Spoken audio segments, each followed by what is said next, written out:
பள்ளி குழந்தைகளுக்கான காலை உணவு திட்டத்தை யாராவது கை வைக்க முடியுமா? சொல்லுங்க, முடியுமா? அந்த குழந்தைகளை பட்டினி போட்டா தமிழ்நாட்டு மக்கள் அவங்க சும்மா விட மாட்டாங்க. அதே மாதிரி பெண்களுக்கான விடியல் பயண திட்டத்தை அவங்களால மாத்த முடியுமா? முடியாது. இன்னும் இருக்கு. உயர்கல்விக்கு உறுதுணையா இருக்கிற புதுமை பெண் திட்டம், தமிழ் புதல்வன் திட்டம், நான் முதல்வன் திட்டம், இதையெல்லாம் தடுக்கவோ நிறுத்தவோ எந்த கட்சியாவது யோசிக்க முடியுமா? முடியாது.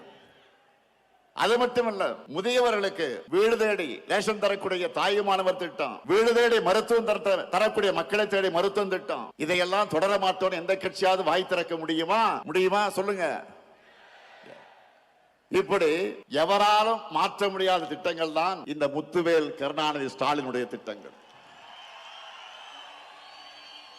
அவங்களுக்கு தேர்தல் அறிக்கைக்கு கண்டென்ட் கொடுக்கிறத இந்த ஸ்டாலினுடைய திட்டங்கள் தான். அதனால்தான் உறுதியோடு சொல்றேன், இந்த திட்டங்கள் தமிழ்நாட்டில் இருக்கிற வரைக்கும் இந்த முத்துவேல் கருணாநிதி ஸ்டாலின் தான் தமிழ்நாட்டை ஆளுவான். நாம இவ்வளவே செஞ்சுட்டு மக்கள் கிட்ட வாக்கு கேட்கிறோம். ஆனா அதிமுக கூட்டணி சாரி அப்படி சொன்னா மோடி அமித்ஷாவும் கோச்சிப்பாங்க. என்டிஏ கூட்டணி சொல்லணும். கூட்டணிக்கு பேர் வைக்க கூட முடியாத நிலையில தான் இன்றைக்கு அதிமுக இருக்கு.